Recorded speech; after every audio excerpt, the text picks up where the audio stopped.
मध्य प्रदेश के आदिवासी बाहुल्य जिले डिंडौरी में पीएचई विभाग के अफसरों की मनमानी के चलते केंद्र सरकार की महत्वाकांक्षी जल जीवन मिशन योजना लापरवाही की भेंट चढ़ गई है। जिले में ऐसे कई गांव हैं जहां नल जल योजना के नाम पर लाखों रुपए फूंक दिए गए हैं और सालों गुजर जाने के बाद भी काम पूरा नहीं हो पाया है।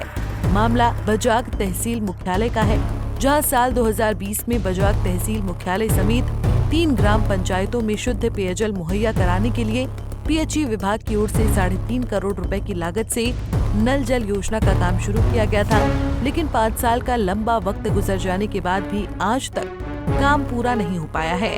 नल जल योजना के नाम पर एक बड़ा गड्ढा, फिल्टर का ढांचा और सब वेल का निर्माण किया गया था, जो अब कबाड़ में तब्दील होता जा रहा है। वाटर फिल्टर प्लांट में अब जंग लग रही है और कई जगहों पर पाइप के ढेर लावारिस हालत में पड़े हुए नजर आते हैं। आरोप है कि पीएचई विभाग के अधिकारियों द्वारा इस योजना में मनमानी की गई, जिसके कारण ठेकेदार काम छोड़कर भाग गए, जिसका खामियाजा अब स्थानीय रहवासियों को भुगतना पड़ रहा है। लंबा वक्त गुजर जाने के बाद भी नल जल योजना का काम पूरा नहीं हो पाया है, जिससे ग्रामीणों में काफी आक्रोश है। ग्रामीणों ने बताया कि उन्होंने इसके लिए कई बार जिम्मेदार अधिकारियों से शिकायत भी की है, लेकिन अधिकारियों ने कभी इस ओर ध्यान ही नहीं दिया है।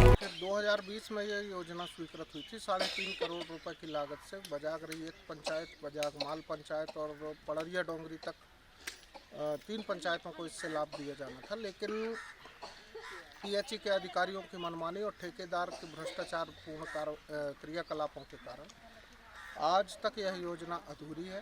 प्रशासन का पूरा संरक्षण ठेकेदार को है। प्रशासन के पास कई बार शिकायतें की गई। मैंने स्वयं कलेक्टर से बात की, पूर्व कलेक्टर विकास मिश्रा जी से। उन्होंने कई बार कहा कि हम ठेकेदार को ब्लैक लिस्टेड कर रहे हैं और उसके बाद अभी जानकारी ये आ रही कि अभी भी काम उसी ठेकेदार के पास है। वो पाइप उसने यहाँ पे डलवाए हैं, कुछ यहाँ पे कबाड़ के रूप में उनके जो ढांचे खड़े हुए हैं। 5 सालों के बाद भी आज भी वही स्थिति है। यहाँ पे पानी किसी मोहल्ले में पानी उपलब्ध नहीं है। चंद हैंडपंप हैं और बाकी मोहल्लों में कुओं के सहारे दूषित पानी पीने के लिए ग्रामीण मजबूर हैं। कितने गांवों को पानी मिलना था? 3 गांवों को पानी मिलना था और ये तहसील मुख्यालय है। 3 पंचायतों को मिलकर ये तहसील मुख्यालय है।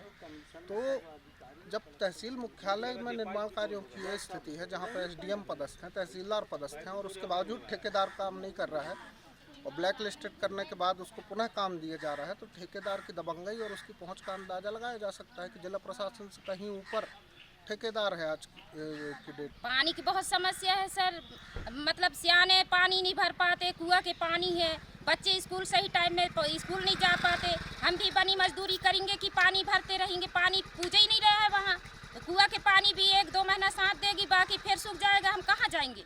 स्कूलों में बाउंड्री के अंदर हो गया है नल, हम कहाँ जाएं पानी के लिए? और ये अपने फिल्टर वाले पानी ये काम चालू हो ही नहीं रहा है। बस ये पाइप गिरा दिए, मटेरियल गिरा दिए, ठेकेदार को पैसा मिल गया, वो अपने काम बंद करके चले गए और जनता लोग ये है बस परेशान ही होते रहते हैं। कितने साल से काम रुका हुआ है? ये अभी तो बीच में लगा रहा, पर 5 साल होने लगा शुरू हुए, पर 5 साल के अंदर में ना पूरा कंप्लीट होता ही नहीं है कुछ भी। बस तैयार किए हैं, अभी पाइप गिराए हैं, वो पाइप को भी कोई भी ले जा रहा है, कोई यहाँ रेख देख करने वाला ना कुछ नहीं। वो पाइप खत्म हो जाएगा तो ठेकेदार कितना पूरा करेगा कि पाइप लाएंगे कि फिर से वहाँ से नीचे से तैयार करते टंकी, न जाने कितनों साल में वो बनेगा वो टंकी तो पानी मिले। आपने कहीं शिकायत की इसकी?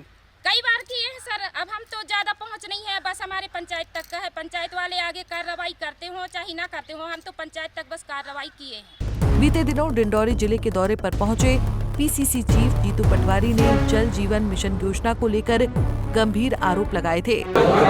एक भी आदिवासी जिले में नल जल जीवन मिशन, एक भी गांव में 100% घरों में नल से पानी नहीं जाता है।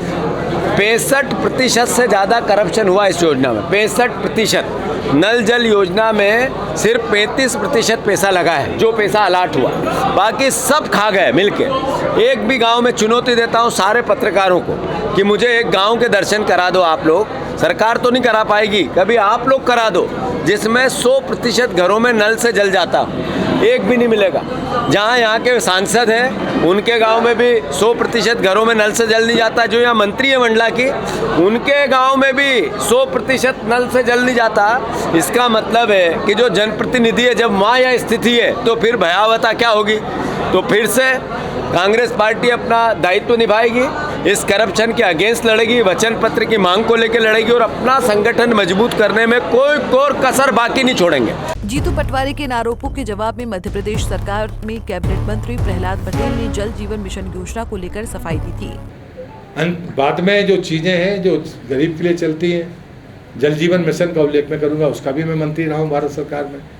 2025 तक जो हमें लक्ष्य प्राप्त करना था वो 80% लक्ष्य प्राप्त हुआ है और जल जीवन मिशन को 2028 तक बढ़ा दिया गया कि हर घर को शुद्ध पानी पाइपलाइन के द्वारा पहुंचाना भारत सरकार अपनी जिम्मेदारी को पूरा करेगी, इसलिए इस मिशन को 2028 तक बढ़ा दिया गया। ऐसे अनेक उदाहरण मैं आपको दे सकता हूं। तो मैं ये मानता हूं कि गरीब की सारी योजनाएं जारी रहेंगी। सवाल ये उठता है कि अधिकारियों की लापरवाही की सजा आखिरकार इन ग्रामीणों को कब तक भुगतनी पड़ेगी।